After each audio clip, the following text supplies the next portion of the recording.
Oi, eu sou a Aline Tim, sou estudante do mestrado em Modelagem Matemática da Universidade Federal de Pelotas e hoje eu vou apresentar um trabalho sobre a aplicação da equação de advecção de fusão na dispersão de sementes aqui na cidade de Pelotas, utilizando para resolver essa equação o método das diferenças finitas. E, bom, eu estou utilizando o método das diferenças finitas porque esse trabalho ele é um requisito final, é um trabalho final de avaliação da disciplina de métodos numéricos para equações diferenciais parciais aplicadas. Então, e sem falar também que o método das diferenças finitas ele vai facilitar a resolução dessa equação, mas isso a gente vê um pouquinho mais adiante. Aqui na introdução, eu vou falar um pouco sobre o que são o movimento advectivo e difusivo na natureza, onde que a gente encontra eles e o que de fato essa equação representa, né? Porque muitas vezes a gente vê uma equação, um modelo matemático, a gente não entende muito bem o que isso representa de fato, se isso tem alguma aplicação. Na verdade, sempre tem alguma aplicação, né? Mas às vezes é difícil visualizar essa aplicação. Então aqui, por essas animações, a gente já consegue visualizar mais ou menos aonde eu quero chegar, mas a gente tem que, por exemplo, na proliferação de vírus e bactérias, dispersão de sementes, movimentos migratórios de insetos ou aves, ou até mesmo nas folhas que são levadas pelo vento, nos dentes de leão, nas próprias sementes, a gente tem um movimento advectivo difusivo. Mas o que de fato eles são? Bom, o primeiro modo de movimento que a gente tem, que é o advectivo, ele se dá quando eu tenho uma concentração de alguma coisa, pode ser uma substância, pode ser insetos. Nesse caso, eu vou falar sempre em sementes, já que esse trabalho está lidando especificamente com sementes, eu vou usar sementes. Mas esse movimento ele serve para modelar diversas outras coisas. Então, não é porque eu estou falando de sementes que ele vai ser aplicado somente a sementes, né? Então, se eu tenho um grande grupo de sementes concentrado num único local, como está mostrando essa figura, o movimento advectivo ele vai fazer com que essas sementes se movimentem sem que eu mude a forma desse grupo. Então, é como se eu pegasse um punhado dessas sementes e carregasse para outro lugar sem mudar a forma desse grupo de sementes. No movimento difusivo, a gente tem um espalhamento. Então, geralmente no movimento difusivo, a gente sai de uma área de grande concentração para uma área de baixa concentração. Então, é como se fosse um movimento migratório. É como se eu pegasse essas sementes e soprasse elas e elas se dispersassem, que é o terceiro tipo de movimento aqui, que parece realmente uma onda. E por que ele parece uma onda? Porque ao mesmo tempo que eu estou pegando esse grupo e levando de um lugar para o outro, ou seja, realizando um movimento advectivo, eu também estou fazendo o espalhamento desse grupo, saindo de uma área de alta concentração e indo para as áreas de baixa concentração. Então, eu estou fazendo um movimento advectivo difusivo. Então, depois dessa breve introdução, a gente consegue chegar à equação de advecção de fusão, e aqui é em uma dimensão só, e a gente tem que C de xt está representando a concentração de sementes no espaço, que geralmente é o que a gente quer nesse caso, que a gente vai querer calcular. U é a velocidade média do transporte advectivo, ou seja, nesse caso a gente vai estar trabalhando com a velocidade do vento, porque o que vai transportar esse grupo de sementes de uma localidade para outra vai ser a ação do vento. Claro que se cair, por exemplo, na correnteza, na chuva, vão ter outras coisas influenciando nesse meio. Mas a princípio a gente vai trabalhar com a velocidade do vento para simplificar um pouco os cálculos, né? A gente tem D, que é o coeficiente de difusão, ou seja, no vento, qual que é o coeficiente de difusão médio específico, né, do vento para realizar nessa dispersão das sementes?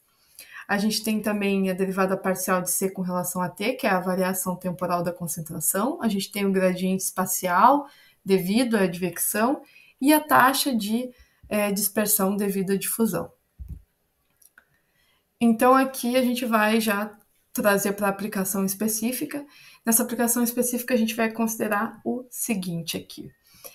A gente tem uma área agrícola em Pelotas, isso é uma suposição hipotética, é um exemplo didático, mas supondo que a gente tem uma área agrícola em Pelotas, onde a gente tem uma planta nativa que está liberando sementes que são transportadas pelo vento. Pode ser um dente de leão, por exemplo.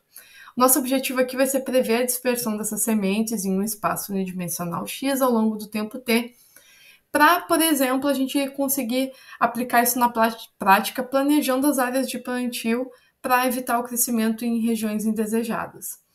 Então, para os parâmetros desse modelo, a nossa velocidade de advecção, que seria a velocidade do vento, é 3,6 metros por segundo, e esse dado ele foi obtido no site da UFPEL a partir das medições realizadas na velocidade média do vento aqui da cidade de Pelotas. A gente tem uma estimativa de turbulência do coeficiente D, baseado também aqui na região. A gente tem uma área onde essas sementes vão ser dispersas de 1.000 metros. A gente vai fazer essa verificação num tempo total de 360 segundos. E as nossas condições iniciais e condições de contorno vão ser as seguintes. Vamos pensar que as sementes vão ser liberadas inicialmente no centro do campo, ou seja, x vai ser 500 metros. Isso representa uma função gaussiana, aquela função em formato de sino. E as nossas condições de contorno vão ser as seguintes. X de 0 e x de 1.000 tem concentrações 0 em tempo 0 e tem concentração 0 quando o tempo é igual a 0. Ou seja, nas bordas não vai ter nenhuma semente quando o tempo for 0, porque todas as sementes vão estar concentradas no centro do nosso campo.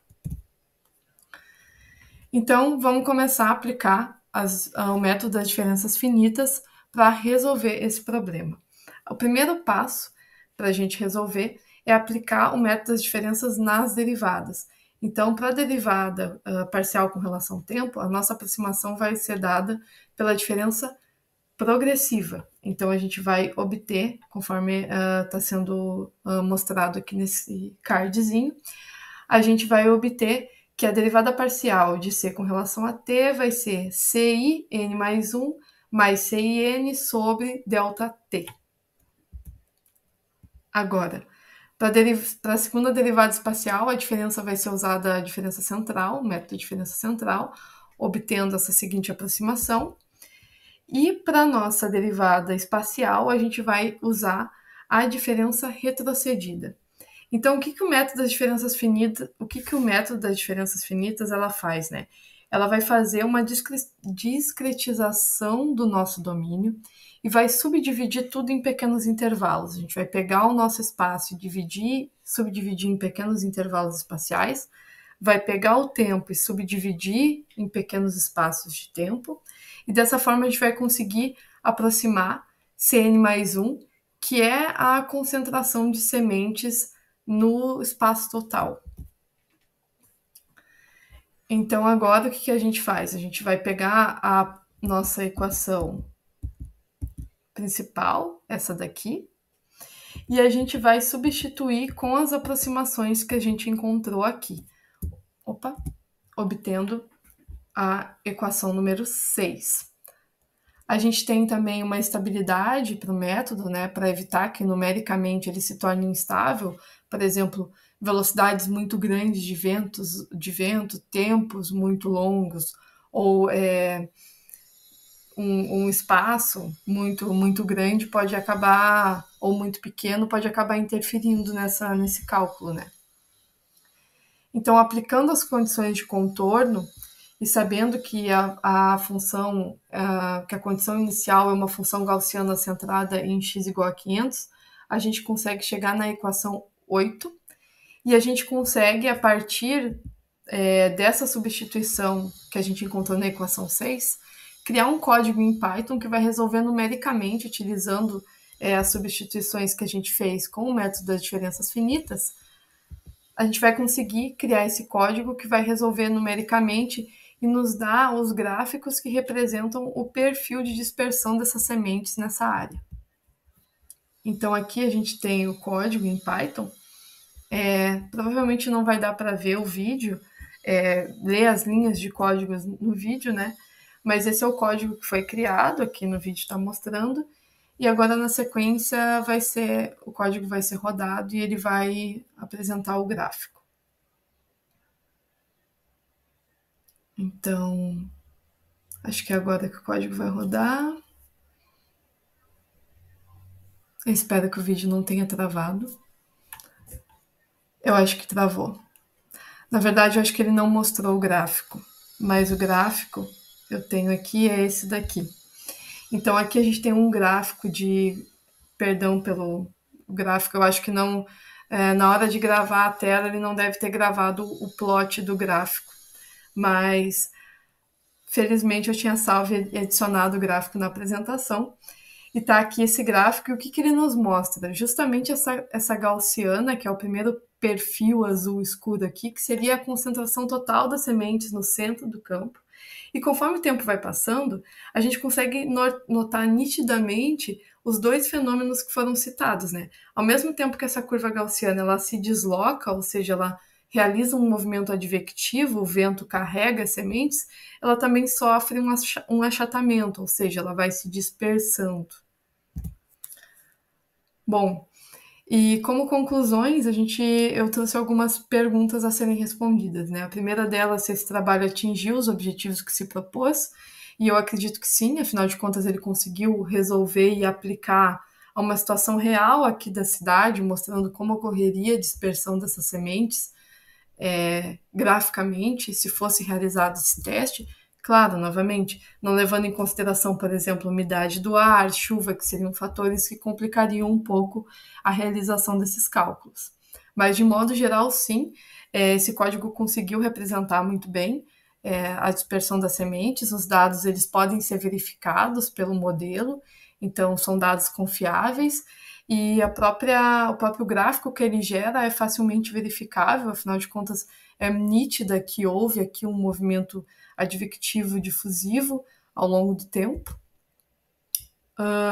As perspectivas futuras, bom, eu não pretendo trabalhar nessa área especificamente, mas como perspectivas futuras, esse gráfico, esse trabalho poderia facilmente ser utilizado, por exemplo, no plantio de soja no interior aqui da cidade de Pelotas, porque existem muitas famílias de agricultores que realmente se utilizam, né, do vento e dessas táticas. Claro que hoje em dia a grande maior parte do trabalho é mecanizado, mas ainda assim esse tipo de trabalho é muito útil para justamente prever e conseguir entender, favorecer realmente as melhores áreas de plantio.